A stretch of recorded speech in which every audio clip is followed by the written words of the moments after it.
নমস্কার, আজকে আমি কথা বলবো টবে বেশি ফুল পেতে কামিনী গাছের কিভাবে পরিচর্যা আমরা করব আর কোন ধরনের গাছ আমরা বাছাই করব। এটা আমি গ্রীষ্মকালে কিনে এনেছিলাম এই গাছটাকে, এই কামিনী ফুলের গাছটাকে এখনও আমি টবে বসাতে পারিনি। আর দেখো প্রচণ্ড পরিমাণে ফুল এসেছে গাছটায়। আমি সামনে থেকে একটু দেখাবো আপনাদের যে কতটা পরিমাণ ফুল এসেছে গাছটাই। তো প্রথমে আমাদেরকে চারা বাছাই করতে হবে।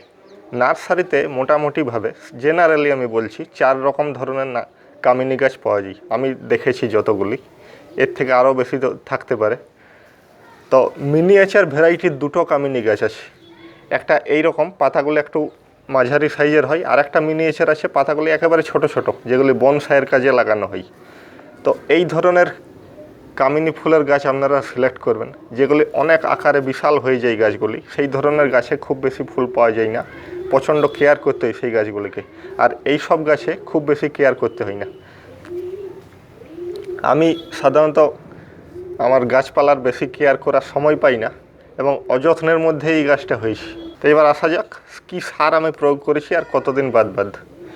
এই গাছে আমি 1 চা চামচ সরষের খোল, গুঁড়ো করা খোল, আর 1 চা চামচ এর থেকে একটুকু কম অর্থাৎ হাফ চা চামচ ডিএপি ব্যবহার করেছি। ডিএপি অর্থাৎ ডাই অ্যামোনিয়াম ফসফেট, এটা একটা রাসায়নিক সার। আর সরষের খোল এটা একটা জৈব সার। এই দুটো মিশিয়ে আমি পুরোটা এই পলিব্যাগের মাটিতে মিশিয়ে দিয়েছিলাম। এটা আমি 1 মাস বাদ করে গেছি। আর একটা প্রশ্ন থাকে অনেকের যে এই কামিনী ফুলের গাছ আমরা সেমি শেডে রাখবো না ফুল সানলাইটে রাখবো। অনেকে বলে থাকেন এটা সেমি শেডে খুব ভালো ফুল দেয়। কথাটা একেবারেই ঠিক, সেমি শেডে ভালো ফুল দেয়। তবে এটা নিয়ে আমি একটু দেখছিলাম যে এটা ফুল সানলাইটে কেমন ফুল দেয়। তবে তুলনা করে দেখা গেল যে সেমি শেডে যতটা পরিমাণ ফুল দিচ্ছিল, ফুল সানলাইটে রাখার পর আরও বেশি ফুল দিচ্ছে গাছটা থেকে। তো গাছটাকে ফুল সানলাইটে রাখার চেষ্টা করবেন। আর যদি সেমি শেডেও রাখতে চান তবে প্রচুর ফুল পাবেন। আর গাছটা যদি টবে লাগাতে চান সেক্ষেত্রে মাটিটা একেবারে সাধারণ মাটি তৈরি করবেন। কোনো রকম হাবিজাবি মেশানোর দরকার নেই মাটির সাথে। নর্মাল একটা দোআঁশ মাটি নেবেন, 2 ভাগ দোআঁশ মাটি, তার সাথে 1 ভাগ জৈব সার, যে কোনো রকম জৈব সার মিশিয়ে দেবেন। আর যদি মনে হয় তার সাথে 1 মুঠোর মতো নিমখোল মিশিয়ে দেবেন, এটা না দিলেও চলবে। অনেকে বলছেন যে কামিনী ফুল গাছের কুড়িগুলি আসছে কিন্তু ফুলটা পুরোটা ফুটছে না, তার আগেই ঝরে যাচ্ছে। এটার অনেকগুলি কারণ থাকতে পারে। তার মধ্যে বেশ কিছু কারণ হচ্ছে যে গাছ পর্যাপ্ত পরিমাণে খাবার পাচ্ছে না, বা গাছের মাটি সবসময় শুকনো থাকছে। মাটিকে একটু ময়েস্ট রাখতে হবে, ভিজে রাখতে হবে, কিন্তু কাদা করা চলবে না।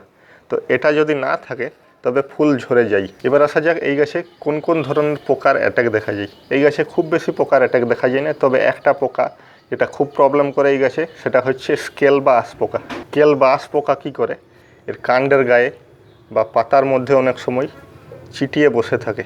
এটা খুব সহজে যেতে চায় না। তো এটাকে কন্ট্রোল করার জন্য আমাদেরকে নিয়মিত জলের স্প্রে করতে হবে ফোর্সফুলি, যাতে এগুলি ধোয়া যায়। আর যদি খুব বেশি অ্যাটাক হয়ে থাকে তো একটু মেথিলেটেড স্পিরিট বা যে কোনো রকমের স্পিরিট নেবেন, একটু তুলোর সাথে ভিজিয়ে নেবেন এবং পুরো কাণ্ডটাকে ভালো করে ধুয়ে পরিষ্কার করে দেবেন। এইভাবে যদি কন্টিনিউ করা যায় তাহলে এই স্কেল বা আঁশ পোকা খুব বেশি প্রবলেম করে না। এমন কোনো ডাল নেই যেখানে ফুল নেই। দেখুন প্রত্যেকটা ডালে ডালে ফুল, এবং ছোট্ট একটা পলিব্যাগের মধ্যে হয়েছে। তো খুব বেশি খাবার বা মাটি পাচ্ছে না গাছটি, তাতেও কিন্তু অযত্নের মধ্যেই প্রচুর ফুল দিচ্ছে। আর এই ফুলের সুগন্ধ খুব সুন্দর। অনেকের একটি ধারণা আছে যে এই ফুল গাছ লাগালে সাপ বেশি আসে। আমি তো এখনও পর্যন্ত কোনো রকম সাপ দেখতে পাইনি। এবার যে আঁশ পোকা যেটাকে বলে সেটা আমি আপনাদের দেখাই। এটা বিভিন্ন রকমের হতে পারে আঁশ পোকা। এই যে আঁশ পোকাটা দেখছেন এটা কাণ্ডের গায়ে লেগে আছে, কাণ্ডের গায়ে একেবারে চিটিয়ে বসে আছে। এটা পাতার মধ্যেও থাকে।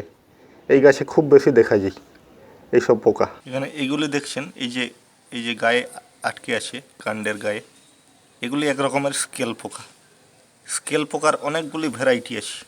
আর কিছু পুষ্টিগত সমস্যা দেখা যায় পাতার মধ্যে, যদি ঠিকঠাক পুষ্টির অভাব থাকে।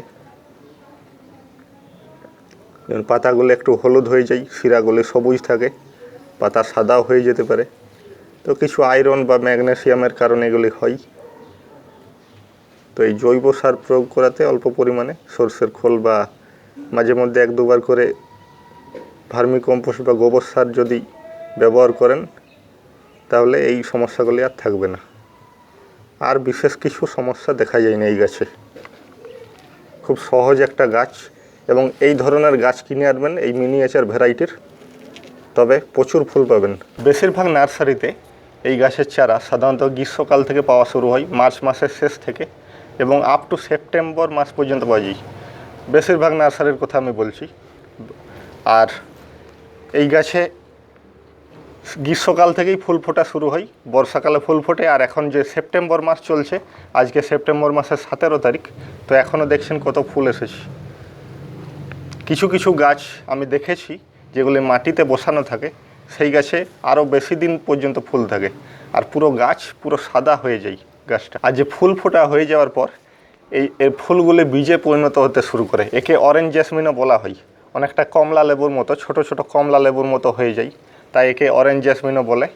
তো এই বীজ যাতে পরিণত না হয় এই ফুল থেকে, তো এইগুলিকে ভেঙে দিতে হবে, নাহলে পুরো এনার্জিটা এটা বীজ তৈরি করতে দিয়ে দেবে। আর বীজ থেকে খুব বেশি সাকসেস হয় না, বীজ থেকে চারা তৈরি করা যায় না। এটা কাটিং থেকে খুব ইজিলি হয়ে যায়। বর্ষাকালে যদি এর কাটিং আপনারা লাগান তো প্রচুর সাকসেস রেট ভালো থাকে এই গাছ, কাটিং থেকে খুব ইজিলি হয়ে যায়। তো যাই হোক, এইটুকুই ছিল আজকের ভিডিও। এখনও যদি কোনো সমস্যা থেকে থাকে এই গাছ সম্পর্কে তাহলে নিচে কমেন্ট করে জানান। ভিডিওটি কেমন লাগলো অবশ্যই নিচে কমেন্ট মাধ্যমে জানান। তো আজকের মতো এখানেই শেষ করছি, ধন্যবাদ।